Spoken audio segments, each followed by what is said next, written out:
Assalamualaikum warahmatullahi wabarakatuh. Sampai berjumpa lagi anak-anak. Ini materi yang kedua pada hari keempat ini, yaitu kedisiplinan hidup bersih dan sehat. Perlu diketahui oleh anak-anak, kenapa ini kok diulas dalam MPLS? Karena kita itu hidup disiplin, hidup bersih, dan hidup sehat itu sangat penting kepada kita semuanya. Maka dari itu, untuk menjaga ketiga hal tersebut, kita harus menjaga kesehatan lingkungan, merupakan suatu kewajiban setiap individu, bukan setiap kelompok tertentu, bukan orang dewasa saja, bukan guru saja, bukan mungkin juru jaga atau Pak Bun, bukan, tetapi ini kewajiban kita bersama setiap individu. Maka dari itu untuk anak-anak, nanti setelah anak-anak menjadi siswa SMK PGRI 3 Kota Blitar, saya harapkan harus menyadari adanya kesehatan lingkungan yang ada di sekolah. Hidup bersih, hidup sehat, itulah yang akan menjadi tujuan kita semuanya. Dan sekarang, bagaimana caranya menjaga kesehatan yang ada di sekolah? Ya, sehat itu bisa didapatkan dari berolahraga yang teratur. Untuk anak-anak perlu adanya olahraga, maka dari itu nanti untuk anak-anak teratur itu maksudnya jangka waktunya juga harus diatur demikian rupa. Jadi anak-anak nanti setelah di SMK PGRI 3 Kota Blitar mungkin ada yang namanya olahraga diajarkan di sana setiap hari apa. Itu biasanya ada jadwalnya. Yang kedua, untuk menjaga kesehatan itu bagaimana? Paling tidak kita mengkonsumsi makanan yang bergizi. Ya anak-anak, sekarang itu semuanya saya lihat itu sudah hampir semuanya hampir sama. Baik orang yang kaya, orang yang sama dengan, maksudnya itu ya tidak miskin tetapi tidak kaya, atau orang miskin itu sudah hampir sama makanannya, yaitu banyak yang bergizi, banyak sayuran dan lain sebagainya. Nah ini, nah yang perlu kita tanam lagi yaitu lingkungan yang sehat dan bersih. Ini perlu sekali. Ya, kita harus peduli dengan lingkungan. Ini anak-anak yang menjadi permasalahan itu biasanya kalau di kelasnya masing-masing. Nah ini jaga kelas tiap hari itu kalau tidak memperdulikan hal semacam ini, wah luar biasa. Banyak pengalaman yang didapat dari Bapak Ibu guru. Sebelum pelajaran itu disuruh menyapu terlebih dahulu. Nah ini tujuannya apa? Tujuannya kita biar sehat. Lantai bersih, meja bersih, apalagi di lorong apa itu bangku itu kadang-kadang anak-anak itu setelah makan cemilan atau jajan itu biasanya ditaruh di dalam. Nah itu akhirnya sampai ada mimik yang datang untuk mengerumuni sisa anak-anak, itu berarti akan menimbulkan lingkungan yang kotor yang akan menimbulkan penyakit. Akhirnya kita akan terganggu masalah kesehatan kita ini. Ya. Yang selanjutnya, manfaat menjaga kebersihan lingkungan. Nah ini perlu kita tanamkan juga, apa kita itu kok disuruh membersihkan lingkungan, terus tujuannya apa? Itu ini satu, terhindar dari penyakit ini jelas, ya, karena penyakit itu akan disebabkan oleh lingkungan yang tidak sehat, lingkungan yang kotor, itu nanti akan menimbulkan penyakit yang ada. Ya, mungkin yang kedua, manfaatnya lingkungan menjadi lebih sejuk, jelas. Kalau semuanya bersih, kita pandang itu aja sudah lain.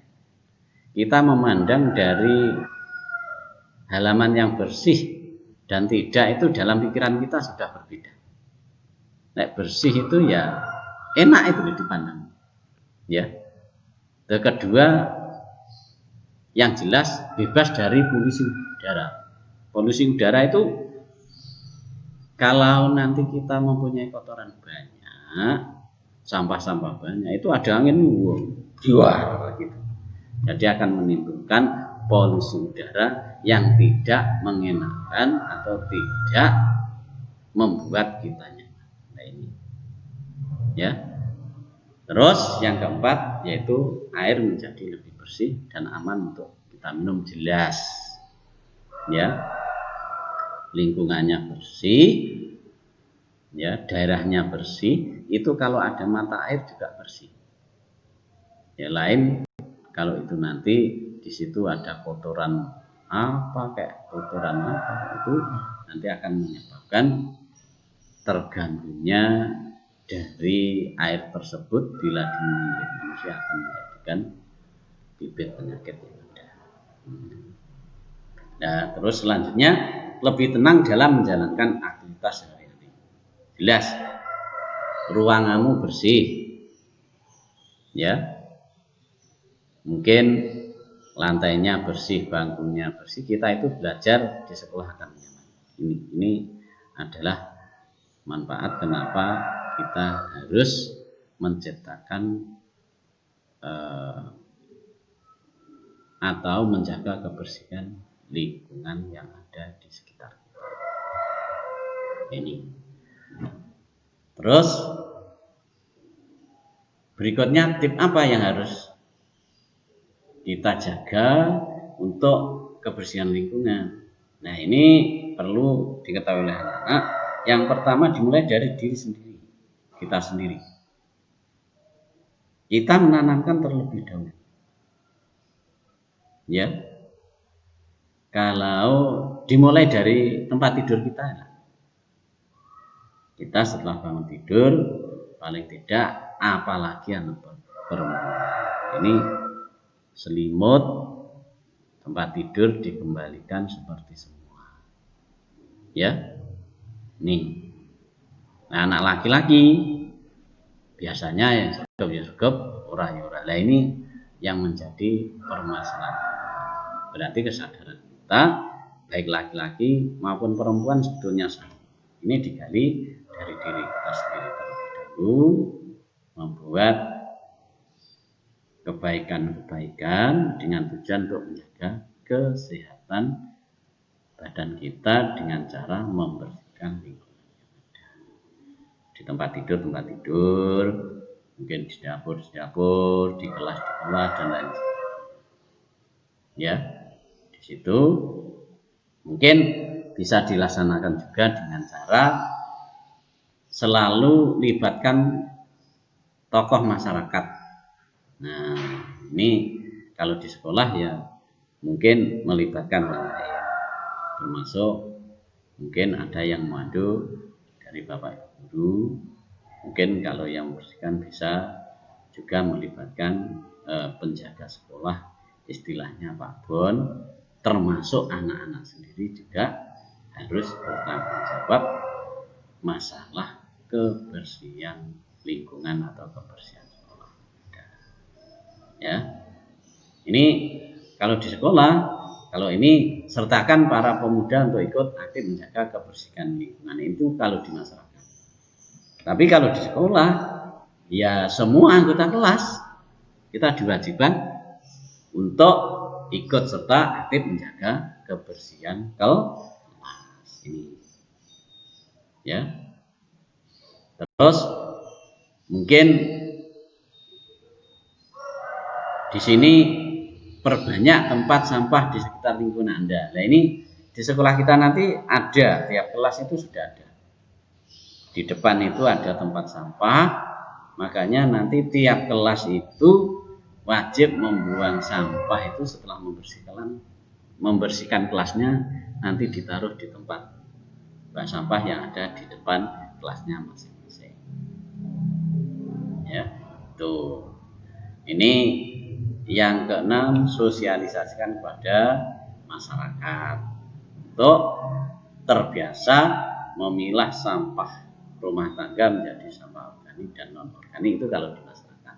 Tapi kalau di sekolah kita pokoknya membersihkan sampah, ditaruh di tong sampah, itu nanti Pak Ben yang akan mengurusi selanjutnya, yaitu semacam itu. Ada lagi yang di situ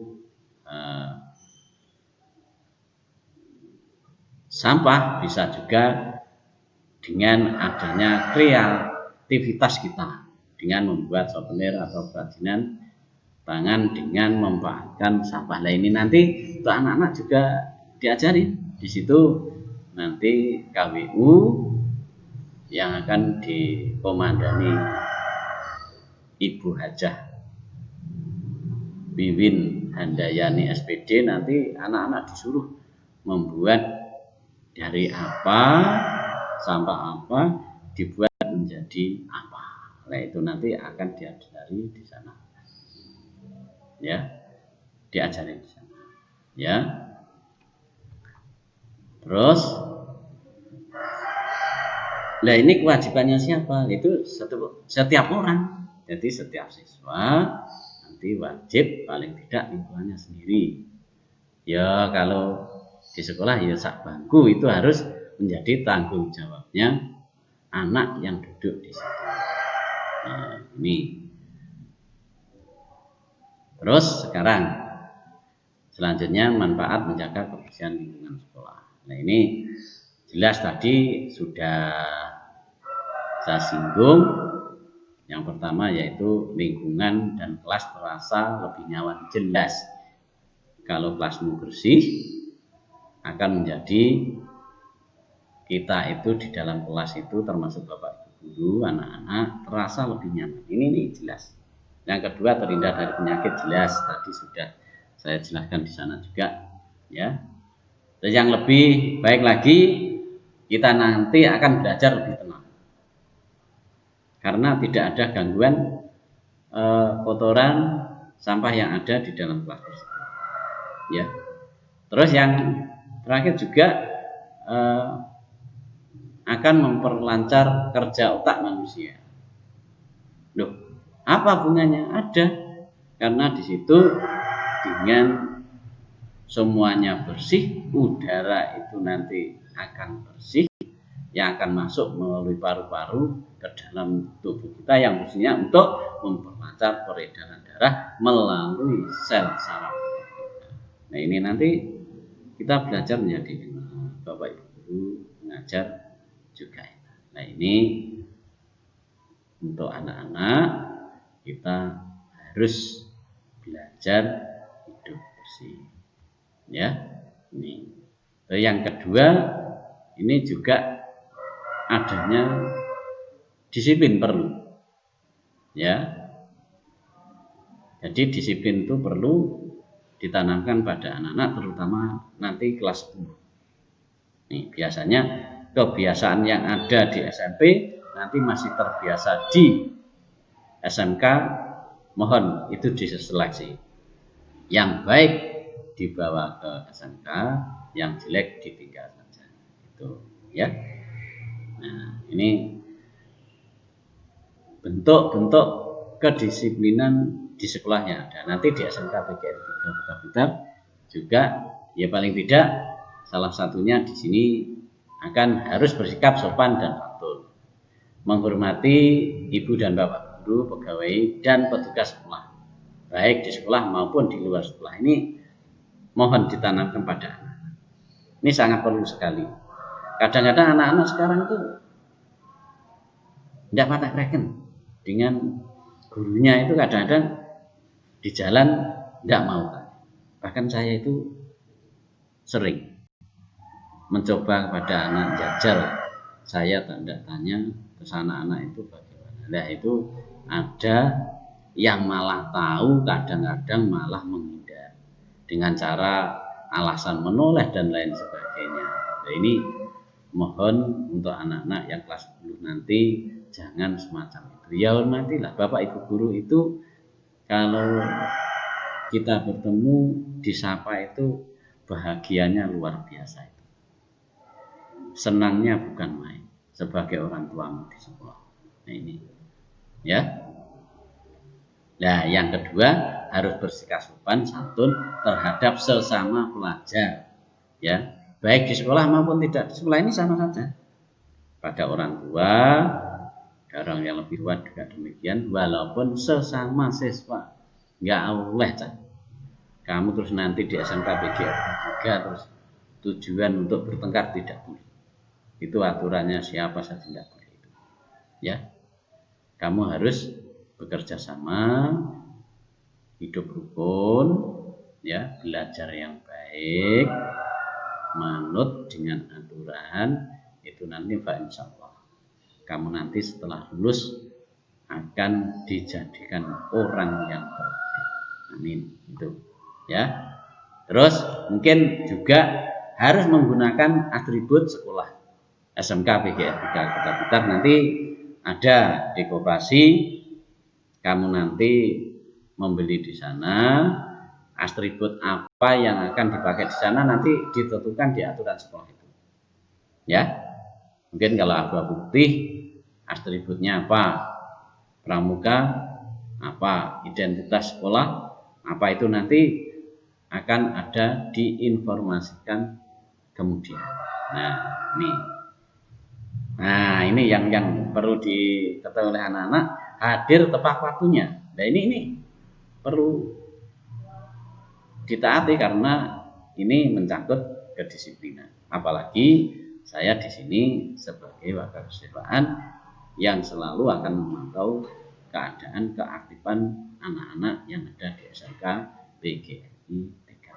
Nah, untuk sekolah SMK PGRI 3 Kota Blitar itu dimulai masuk jam 7. Paling tidak anak-anak nanti jam 7 kurang 10, jam 7 kurang 5 itu harus sudah datang ke sekolah sehingga nanti tidak akan terlambat.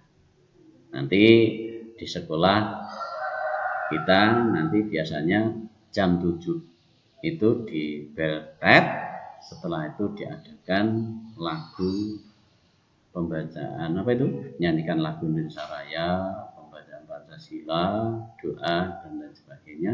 Setelah itu pelajaran seperti biasa. Nanti pulangnya insya Allah sekitar jam 3 ya. Terus patuh kepada nasihat dan petunjuk orang tua. Ini perlu ditanamkan pada anak-anak. Itu yang jelas. Kalau memang ingin berhasil, ingin sukses, mohon ini semua dipatuhilah. Ya. Terus tidak digunakan untuk meninggalkan kelas sekolah terkecuali mendapat izin khusus dari guru kelas dan kepala sekolah dan sebagainya. Ini maksudnya anak-anak tidak boleh membolos. Ini bertentangan dengan kedisiplinan, kecuali kalau diizinkan. Contohnya ditugaskan lomba apa ke mana, nah itu diberi surat untuk diizin tidak ikut pelajaran karena mewakili SMK PGRI 3 Kota Blitar ke mana, itu tidak apa. Atau mungkin sakit terus nanti diantar pulang, nah itu nanti juga diizinkan oleh bapak ibu guru tiket yang ada. Nah ini anak-anak perlu diketahui bahwa kedisiplinan ini kalau memang kualitasnya akan minta lebih baik, mohon ini didasari dengan kedisiplinan. kedisiplinan yang dimulai dari kecil sampai kamu nanti bekerja, itu nanti akan menimbulkan kebaikan pada dirimu sendiri. Ini itu yang perlu saya sampaikan anak-anak kepada anak-anak. Terima kasih atas perhatiannya. Terus saya sendiri minta maaf yang sebesar-besarnya bila mana ada kesalahan selama 2 pembahasan ini kurang berkenan di hati anak-anak. Sekali lagi, saya manusia biasa, mohon maaf lahir dan batin. Terima kasih. Akhirul kalam. Wassalamualaikum warahmatullahi wabarakatuh.